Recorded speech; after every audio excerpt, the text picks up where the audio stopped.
Well, we have to understand that it did not, hold on a second, yeah, it's working.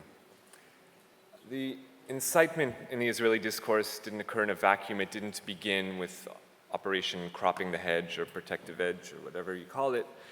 I'm just going to give you a little bit of a background leading up to it, the last 5 years since Netanyahu was reelected to prime minister, just a few of the extreme incidents of incitement. So you have the chief rabbi of the holy city of Tzfat, Shmuel Eliyahu, who openly calls for killing up to a million Palestinians in this discourse. In 2010, he organized hundreds of chief rabbis around the country. These are all rabbis on the public payroll, paid from my taxes, of course, to author a religious edict. And according to this edict, it instructed Jewish people that they are forbidden by law to sell or to even rent apartments to non-Jews and Palestinians specifically. This is a quote from the religious edict, and what's even especially nasty about it is that in the quote, in the edict rather, it says, well, the reason why we say this is because it says in the Bible, give them no respite, and it's a quote from the Bible. And I'm going to have to break down a few of the terms because we heard earlier from the brother who spoke about incitement. Sometimes it's very clear-cut and anyone can decipher it, and other times it's coded language. All right, some esoteric references. So I'm going to break some of those down to help members of the jury understand. So when he says, give them no respite, they're talking about Deuteronomy chapter 7, which is specifically a call for ethnic cleansing. It's specifically a call to enter the land and drive out all of the non-Israelite people in the land. So these rabbis are specifically making reference to that as their justification, okay? You have, in the last few years, also state-funded Rabbi Yitzhak Shapira authoring a book called The King's Torah, Torah HaMelech, which essentially breaks down the question, under which conditions is it permissible to murder Palestinians, to kill Palestinians? Essentially, the conclusion he comes to is just about every circumstance, even Palestinian babies, if you can imagine that. And this is a quote from the text, all right? Again, these are state-funded rabbis and no repercussions. They aren't tried, they aren't charged or brought to court for these kinds of statements. So this is in the lead-up to the war. Of course, infamously, Ovadia Yosef, he just, according to him, he was quoted as saying that Goyim, which is a term for non-Jewish people, were born only to serve us. Without that, they have no place in the world. And about Palestinians specifically, Arabs rather, you must send missiles to annihilate them. So again, this is not a marginal character. He passed on just a few months ago, the head of the Shas, spiritual head of the Shas party, but his funeral was attended by 800,000 people. It was the largest funeral in the history of the country by far. So you understand how popular views like this become. It's not only coming from religious figures, you also have political figures who are ostensibly secular, like the mayor of Upper Nazareth, Shimon Gapsa, who openly says, yes, we're not going to build any, 20% of the population of his town is Palestinian, but he says, no, we're not going to allow any Arab-speaking schools, and proudly proclaims in an op-ed in Haaretz, yes, I am a racist, I'm proud of it, and there's no shame around it. Danny Danon, up-and-coming lawmaker, just until recently deputy defense minister of the country, says the biggest problem in the state of Israel is the Arabs of Israel. So with proclamations like this from religious and political officials, this is, and nothing being done to stem the tide, this is the fertile ground from which we enter Operation Protective Edge. I should just say that recently, in 2012, there was another spate of violence towards Palestinians in Israel. This man, young man Jamal Julani, was beaten practically to death by a group of Israeli Jews in downtown Jerusalem, middle of downtown Jerusalem. After doing it, they didn't even flee. They just stood there. And they said, why are you even reviving him? The police came. They weren't afraid. They knew there were no repercussions. They even admitted it on tape. They confessed to the police. Of course, the police lost the tapes. So, but after this beating and a few other beatings, very intense attacks on Palestinians in Israel, a left-wing lawmaker sought to propose that there would be just 1 hour a week of anti-racist education in Israel, that schools would put aside just 1 hour a week. Unfortunately, the entire government voted against it. Even the so-called center parties voted against just 1 hour a week of anti-racist education. So efforts to stem the tide of incitement are for naught. This is a part of the law that he proposed. So now we're coming up on protective edge. You have the head of a yeshiva, a religious seminary in Israel, praising Shlomo ben Yosef, okay? But what happens is the bodies of these 3 boys, these 3 teenagers, are found. And that triggers an avalanche of incitement. And so you have the head of a religious seminary praising this man who historically, in pre-state history, he threw a grenade onto a bus full of Palestinians. And he chose that particular moment of discovering the bodies to praise this man who united all the Jews. Up-and-coming lawmaker Ayelet Shaked, the whip for the Jewish Home faction of the government, writes on Facebook, "Who is the enemy? The Palestinian people are all enemy combatants. This also includes the mothers." Okay? And this is just, people are pushed into a rage. I mean, it's already on the streets. And true, fair enough, a lot of the time we think of the people who initiate street-level violence as being like, young adolescent males, football hooligans. And sure enough, you go to any football stadium, especially in Jerusalem, and you'll see signs and chants, like right here, "No Arabs, we'll be pure forever." Okay? And of course, "Death to the Arabs" chanted. But it's not only people that look like this. In the few hours and the days and the weeks that followed the discovery of these teenagers' bodies, you had Israelis from across the society posting selfies of themselves with messages advocating vengeance, revenge, and essentially murdering Palestinians. So here you see someone, "Death to all the terrorists and leftists." And his daughters, presumably his daughters' shoes are in the corner. So clearly this is not some kind of, 18-year-old raging hormone. This is a family man, That's the point where we're at, where it's acceptable for any segment of society, and it's not just men, it's women too, posting their revenge selfies.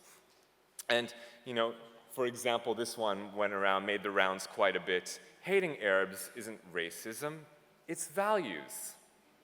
And these are the kinds of selfies people were posting, in their own names. Even if you can imagine taking your own child and putting a sign on it, holding up a sign saying, "Netanyahu, the people demand revenge," and then posting a photo of your child on the internet. There's just no shame around this discourse. So you have people heading into the streets and combing the streets all across the country, but especially in Jerusalem, and chanting "Death to the Arabs," chanting, demanding revenge, just mobs of people, dozens, hundreds of people screaming this. And at this critical moment, what does the Prime Minister choose to do? Call for vengeance. Sure enough, vengeance for the blood of a small child Satan has not yet created. I guess that's his way of saying the worst will befall these people, feeding the fire. And that's exactly what he did. Netanyahu's words were the fuel for the fire of Mohammed Abu Khdeir, who was grabbed in front of his parents' home, beaten, gasoline poured down his throat, and he was burnt to death from the inside out.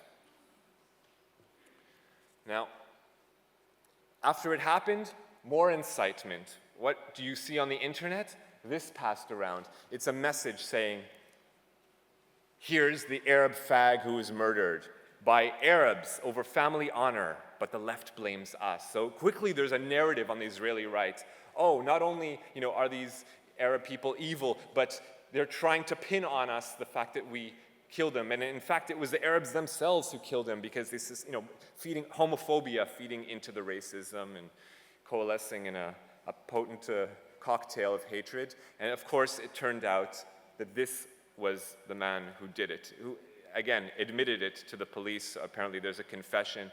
It's not apparently, it's been released to the media. It's no secret. This man and a group of other Jewish Israelis savagely murdered Mohammed Abu Khdel. And what happened afterwards? You would think that people would be ashamed that a group of Jewish Israelis went and burnt a Palestinian boy to death. And sure, some people were ashamed, but not everyone, far from it. People, again, posting on Facebook without any shame. It's no shame to burn an Arab. It's a good deed to burn Arabs. This woman wrote on her Facebook, "A young Arab's body was found charred in a Jerusalem forest. I want to marry whoever did it." No shame. As I said, there were some people who were embarrassed by this.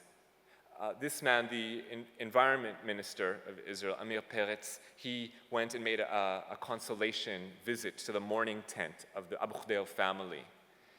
And for his efforts, for wishing to express sorrow and regret over what happened, people called for him to be murdered and for his family to be murdered, going onto Facebook, again, with their own names and their own Facebook accounts. And it's not just one or two, dozens, hundreds of people saying this. So at this point, the demand for revenge is like bursting at the seams. People are marching through cities throughout the country, demanding death to Arabs.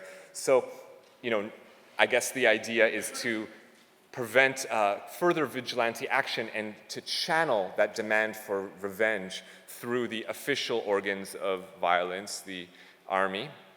And so Netanyahu orders the attack on Gaza. And now you have religious officials providing the justification, the religious justification for giving the army a full, an open hand to do as it will. And so this rabbi, who is considered to be, in the Israeli political spectrum, a liberal of sorts, if you can imagine that, he says, the current war fits the definition of milchemet mitzvah. And again, I have to parse that for you. Milchemet mitzvah is a war commanded by God. So it's like a holy war that God has commanded us, okay? And that's from the so-called liberal, rabbi, again, chief rabbis on the public payroll.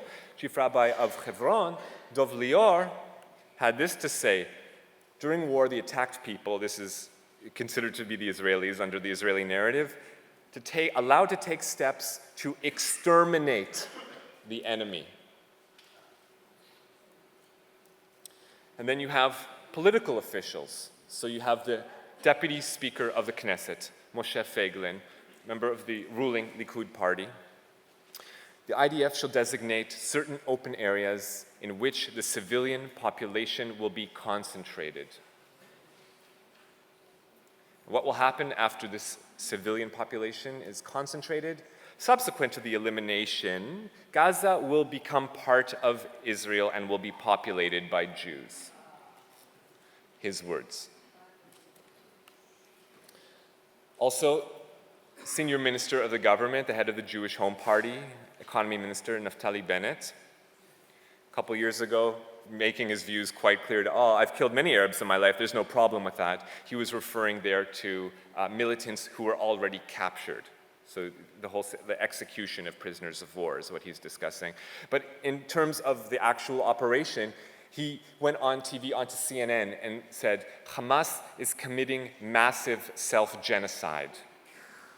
Well, he's obviously attributing agency for the violence to Hamas, but he's clearly describing the violence as a genocide. Wow. It'll be difficult for me to do that, but I'll try. Okay, I'm going to pass over the calls for rape, because it's really disgusting, but you have Israeli academics saying the only way we can stop Palestinian militants is by threatening to rape their mothers and sisters. And I'll have you know that it just came out, Palestinian prisoners who were captured as part of this war have reported that when they were tortured, this doctrine did go into effect, and they were threatened with the rape of their mothers and sisters. This is the kind of stuff passed around on Israeli social media. Finish inside this time, Bibi. An allusion, to, Gaza as a woman that must be raped.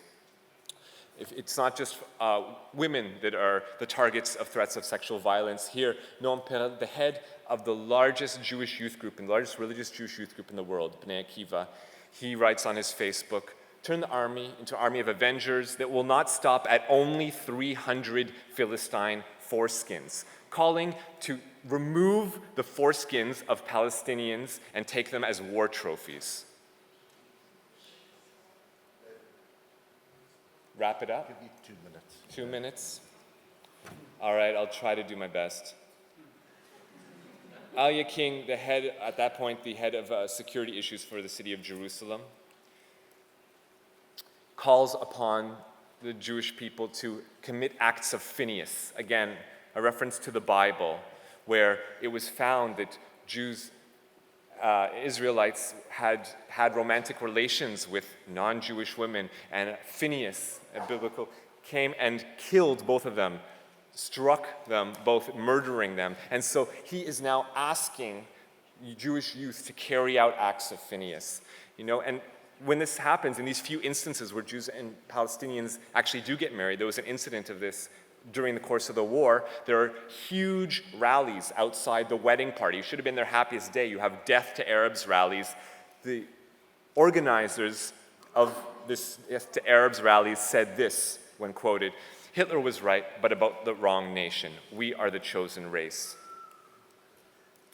This is the person who led that, and he calls, here he is ripping up a copy of the New Testament, and he calls miscegenation, marriage between Jewish and non-Jewish people, continuation of the gas chambers. It's not only this former lawmaker, it's also deputy minister in the government, Eli Dahan, said that these marriages are a silent Holocaust. And also centrist party politicians said the same stuff.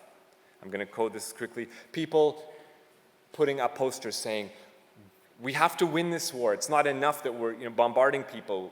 There's no civilians there. This is a poster in Israel. There's no civilians in Gaza. And here, the only way to win, we need to cut off their water, their gas, their electricity. We got to totally cut them off. This is the discourse in Israel. And then, of course, Israeli academics come through, like Avi Bell, with doctrine explaining why in international law, yes, sanctions on Gaza, such as refraining from the supply of water, fuel, and electricity, is legal. Of course, when a professor at that same university wrote a letter to his students saying, essentially, I hope that this letter finds you well and you are not among the people that have been killed or driven from your homes or whatever, basically trying to use language that could be understood to mean either Israelis or Palestinians, simply saying, regret for any people who have been suffering as a part of the conflict. So the university, who didn't say anything when their professor advocated rape or threat of rape earlier, the same Bar Ilan University then criticized and condemned this professor for simply expressing condolences or empathy towards both Israelis and Palestinians who are suffering. Other references, when people write on their weapons, Amalek, discourse on Amalek, you have to listen carefully. Go to the Bible, find out what Amalek is. It's a call for genocide. It's, according to the Bible narrative, it's a people that, according to God, must be genocided, must be killed. And you have more and more people discussing Amalek and using this term to describe modern-day rivals or enemies of the state of Israel. I'm not going to do it because I have to be respectful of other people's time, but you have a long list of Israeli media figures who make really horrendous comments, also mentions of ethnic cleansing, there's no civilians, also talking about, even if you can imagine, I'm going to rush through this,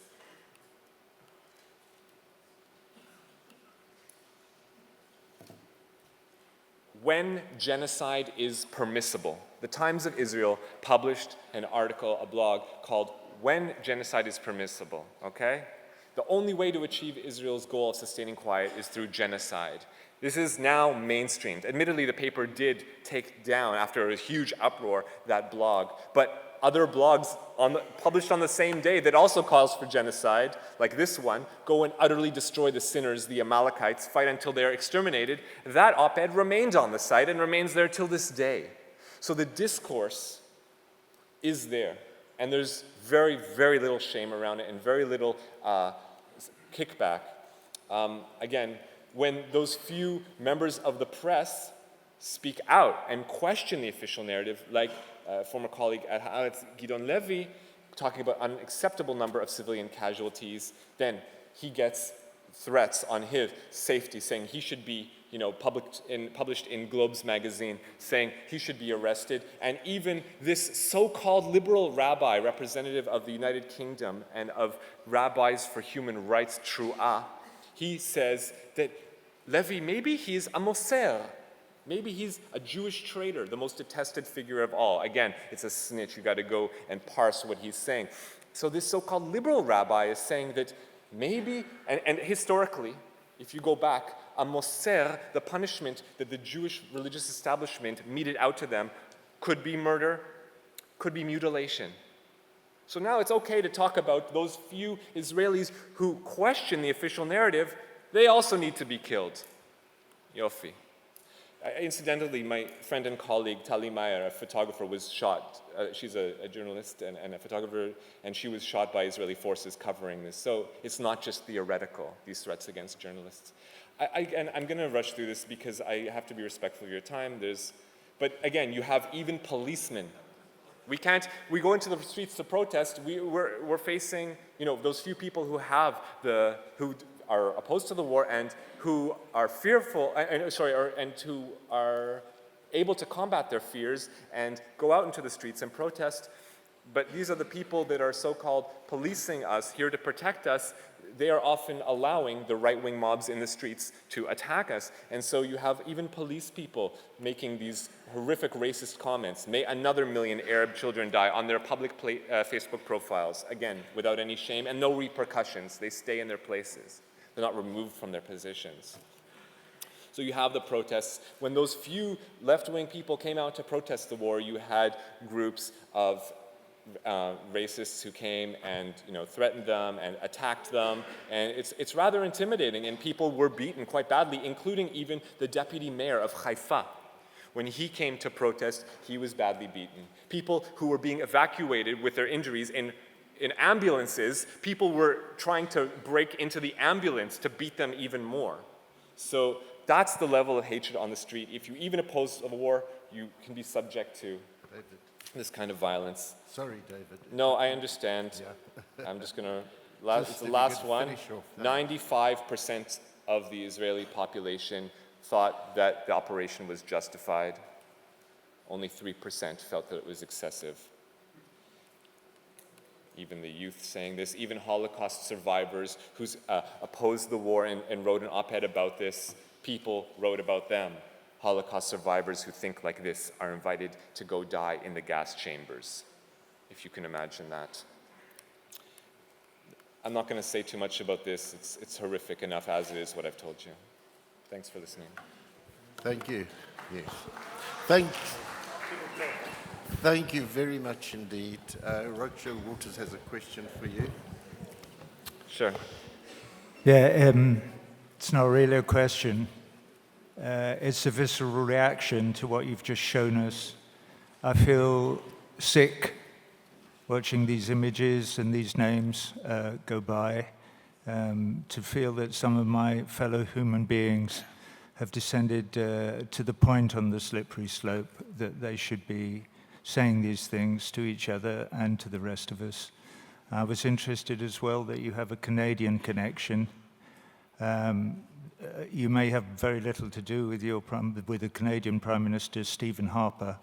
But this is a very dangerous man as well, and as I'm sure you know, there are Orwellian laws being trumped up in Canada as we speak, C-12 notably, which will, if it is brought into law, make any criticism of the people that you've been showing here, or of this regime, or of this government, and the government that condones these actions, make any criticism of them into a hate crime punishable by law in Canada with terms of incarceration, which is one of the most scary things that I've ever heard in my life. I live in the United States, and if that started to drift south of the border from Canada to the United States, clearly it wouldn't compare with the appalling conditions that the Gazaan people have to live in, and the rest of the people in the occupied territories, the Palestinians, not to mention the Bedouin in the south and the Negev and the way they're expected to live. But these images, David, thank you so much for sharing them with us, because they make me tremble with despair. So thank you. Thanks for listening. Thanks. David, you really have given us an insight into Israeli society and politicians, rabbis and the like. What about the military in terms of their actual statements that could be viewed as genocidal in intent? I think there's going to be, you'll hear later on from Max Blumenthal, who will speak a little bit about that in greater detail.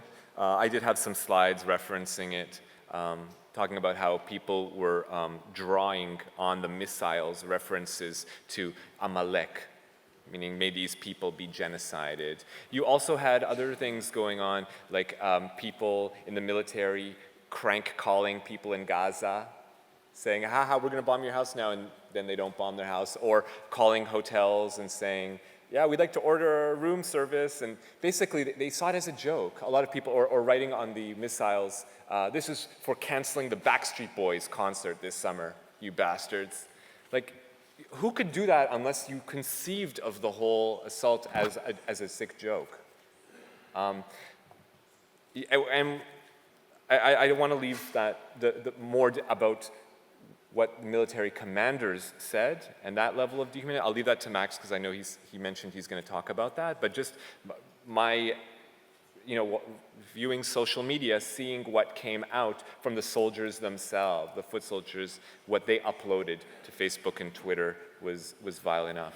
I'm more interested in the commanding officers. Yeah, I'm going to leave it up to Max because he studied that in greater depth than I did. Okay, thanks. There are a couple of people who want to ask questions. Thank you.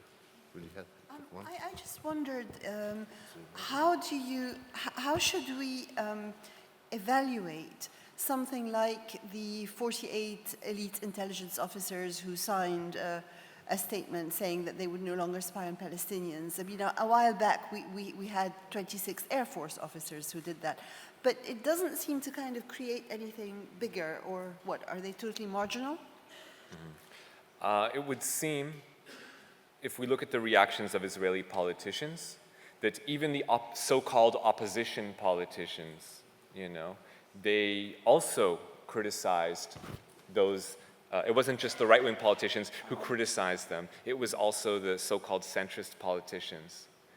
And that's practically the whole Knesset, the right and the so-called center. The left is very, very weak. So overwhelmingly in the discourse of the Israeli public as well, it would seem that these people are thought of as traitors. And in Israel, I didn't show it in such great detail, but people who are considered traitors, are wished death and their family and rape and gang rape, and this is the discourse on the streets of Israel. So, of course, their identities are secret, so no one knows to harass them on the streets, but sadly, it did not evoke a conversation, an increase in sensitivity to maybe we need to look at what's been happening. Sadly, I can't report that's happened. Thank you. Just one question from Ken Loach. I think we were all deeply shocked by what you showed us. And I would just want to say in passing that we don't see this side of Israel in our reporting. We don't see it on our televisions. And it's very interesting that this is kept really quite private within Israel. But I wanted to ask if are there any particular consequences for the soldiers who have refused to serve in Gaza? To my knowledge, the ones that refused during the war were all released. There were 2 Bedouin soldiers who have basically, first of all, they weren't released for a very long time, and then eventually they were given sentences. They'll have to be in jail for several years. That was their punishment. Paul, a very quick one from you.